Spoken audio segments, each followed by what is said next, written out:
Welcome back to the channel, everyone. If you're a fight fan, you're in for a treat today, because we're diving deep into the latest news and happenings in the world of MMA and UFC. From shocking legal developments to exciting upcoming fights, this episode is packed with action. So sit back, relax, and let's get right into it. First up, let's talk about one of the most shocking headlines to come out of the MMA world recently.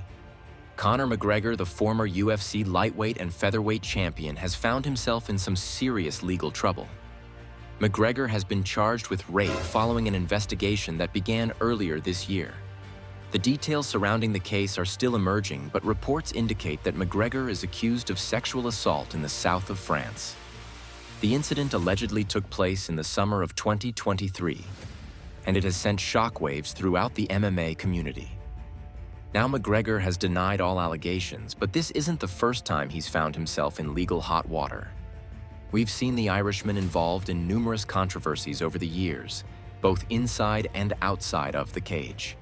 Whether it's his infamous bus incident back in 2018, or his legal battles related to various issues, McGregor's off-the-cage behavior has often overshadowed his accomplishments in the Octagon. But this new charge is by far the most serious, and it raises a lot of questions about his future in the sport. The UFC, which has had a close relationship with McGregor over the years, has yet to make any official statements regarding the matter. But this is definitely something that's going to be on everyone's radar for the foreseeable future.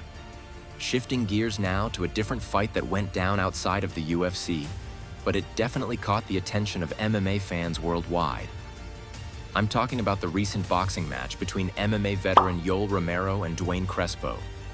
You might know Romero for his explosive performances inside the UFC, particularly his crazy knockouts and highlight reel finishes.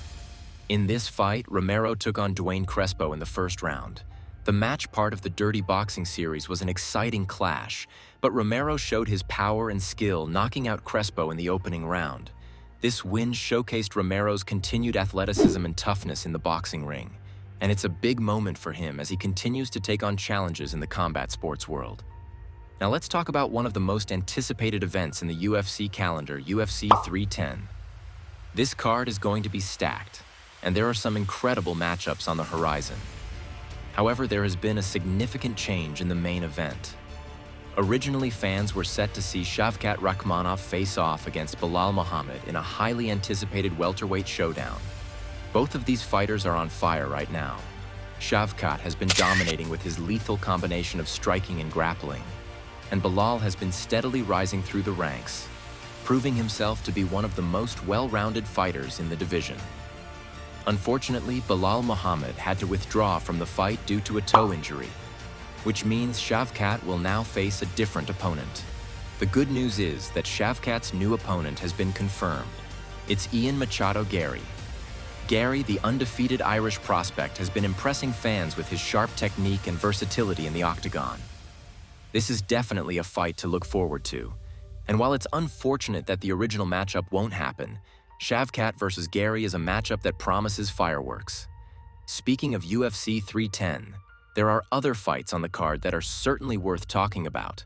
Cyril Gane will be facing Alexander Volkov in a highly anticipated clash. Gane, coming off a title loss to Jon Jones, will be looking to get back into the title picture with a win here, while Volkov, a dangerous veteran, will be aiming to stake his claim as one of the top contenders in the division.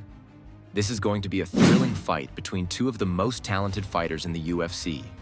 In addition to that, we'll also see Dominic Reyes making his return to the Octagon. Reyes, who is best known for being one of the few fighters to give Jon Jones a serious challenge during his prime, will be looking to bounce back after a few tough losses. Reyes' performance against Jones was one of the closest decisions in Jones' career, and many fans still believe that Reyes was robbed in that fight. If Reyes can get back to his old form, he could be a serious threat in the light heavyweight division. But right now, he'll have to prove he's still got what it takes to be a top contender. Now, it's impossible to talk about Dominic Reyes without mentioning Jon Jones, the reigning champion. Jones has been the king of the light heavyweight division for so long. But with the rise of fighters like Israel Adesanya and John Blachowicz, we're starting to see his reign come into question. In fact, there are still many who argue that Reyes was one of the few who nearly dethroned Jones. That fight was one of the most competitive in Jones's career, and many fans still debate whether Reyes should have walked away with the victory. The truth is, Reyes gave Jones a hell of a fight, and it's a reminder of how close MMA can be. One judge's decision can change the entire narrative of a fighter's career. As we wrap up, make sure to stay tuned for more updates on UFC 310 and everything happening in the world of MMA. This sport is always evolving, and it seems like there's never a dull moment, so make sure to like this video, subscribe to the channel, and hit that notification bell so you don't miss any of our future content. Thanks for watching, and I'll catch you in the next one.